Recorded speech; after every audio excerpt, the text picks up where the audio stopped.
Nasa 14 hanggang 17 milyon ang bilang ng mga katutubo o indigenous people sa Pilipinas. Marami sa kanila nasa Bangsamoro Autonomous Region in Muslim Mindanao o BARM at sa Cordillera Administrative Region.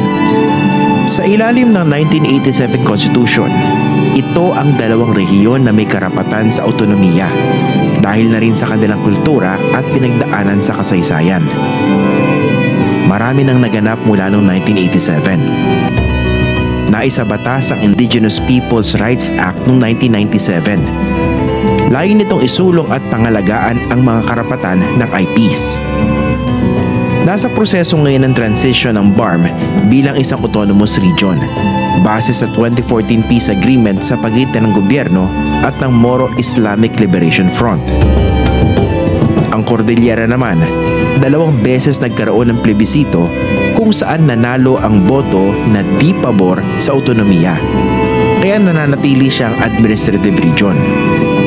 Sa gitna ng lahat ng ito, kumusta naman ang kalagayan ng mga IPs sa Bangsamoro at sa Cordillera? Ano ang mga pagsubok na patuloy nilang nararanasan?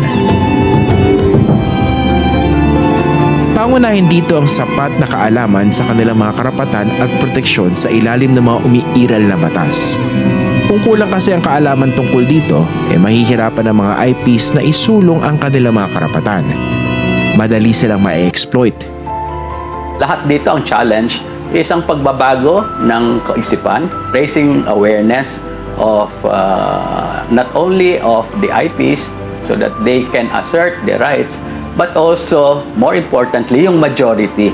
Majority Filipinos man, or sabihin natin majority tribes in the Cordillera and majority tribes in the Bangsamoro, na tingnan naman at sabihin natin respetuhin ang karapatan and work towards total human development of the minority IPs. Isa ang grupo ni Attorney Benny Bacani na Institute for Autonomy and Governance na nagsusulong ng adhikain na ito, kasama ang International Institute for Democracy and Electoral Assistance sa tulong ng European Union. Naghanap sila ng mga tinatawag na IP champions mula sa Bangsamoro at Cordillera. Sila ay mga leader at kinatawa ng kanilang mga komunidad na nangunguna sa pagsusulong ng tinatawag na social change at empowerment. Kasama rito ang pagpapataas ng antas ng kaalaman ng mga IPs tungkol sa kanilang mga karapatan sa ilalim ng batas, pati na ang pakikipag-usap sa mga nasa pamahalaan o yung tinatawag na policy makers. 32 ang mga napiling IP champions. Kabilang dito si Bit Wanas. Nakatuon ang advokasya niya sa youth empowerment at sa pagsusulong at pangangalaga ng cultural heritage sa Benguet. Women leadership naman ang isinusulong ng IP champion na si Ameline Moendeg Dolores na isang Teduray leader. Food sovereignty ang isinusulong ng IP champion na si Alan Olubalang sa pamamagitan ng pagpapalakas ng Sulagad System, isang katutubong paraan ng pagsasaka na nangangalaga sa ecosystem. Pagdating sa kaalaman sa batas, mahalaga ang IPCA tool o yung Indigenous Peoples' Rights in Constitutions Assessment Tool. Sinusuri nito ang mga batas tulad ng Indigenous Peoples' Rights Act para malaman ang mga bagay na pwede pang ma-improve at siguruhin na tunay na naisusulong ang mga karapatan ng mga IPs.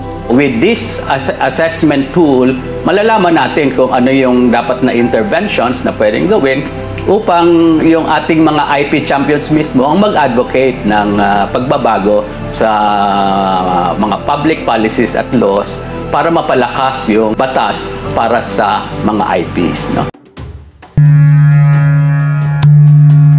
Minsan ako'y nadala sa isang tribong dumagat. Ang buhay nila'y naasa sa biyaya ni Makidipet.